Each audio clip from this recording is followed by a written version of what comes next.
Alright, I'm rolling now, so you can just whenever. Today we're here with another episode of Belmont Super Service.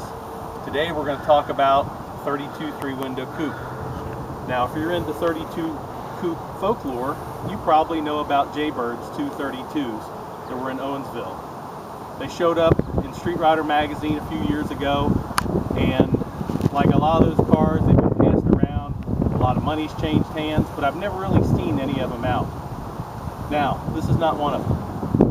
But an interesting side note is, this car was also from Owensville at exactly the same time that Jaybird's car were. There was a guy by the name of Keith, and Keith bought this 32 in 1955. Him and a friend of mine, Bob, went and picked the car up in Norwood, Ohio. Keith kept the car until 1992, and I looked at it then for sale and passed on it because I had too many other projects. Another guy that I know, Tim, bought the car, and he turned it into a street rod, drove it for several years, and I bought it about 4 years ago and reconstructed it the way Keith originally purchased the car back in 1955, or as close to it as I can come up with. Now, again, not to compare the two cars, but the beauty of this car is it stayed together, all the pieces, for most of its life. I'd have to say that about 90% of this car is original. Almost all the sheet metal is original this car, and again, it's all Henry Ford steel. Now, if I had to point out some interesting things about this car, the first thing would be, and if you wanted to really look at the pictures from 1955, you could see them on the website. The 25 louver hood that is on this car has been with it since it was new. This car has never been filled, and fortunately the cow vent was filled, but only with Bondo, and I was able to heat it up and take it out. So this body has stayed well preserved and not messed up through its lifetime like so many three windows have had done to them. Now if you take a look at the chassis, you're going to notice that it's very original.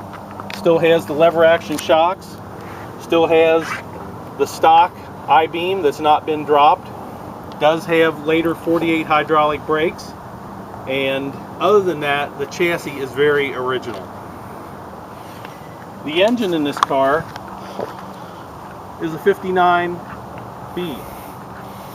Now if you take a look, you can see it's dressed in some early hot rod pieces. It has a very rare Edelbrock two-barrel intake on it that was called an Edelbrock regular. It was only made for 1 year according to the production numbers I've come up with. It has some real 97 carburetors, some big block letters, and you'll see the rest of the components on there again kind of fit that 50s theme.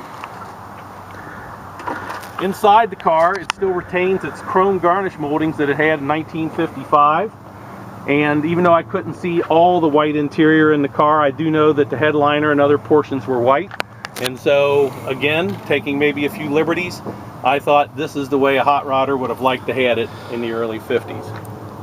I've retained all the original controls for the headlights, dash insert, and working glove box, and cigar lighter. Now again, the beauty of this is it's the original cigar lighter and ashtray that still came with this car. Even though they're not in place for this filming, I do have them with the car. The car drives out nice.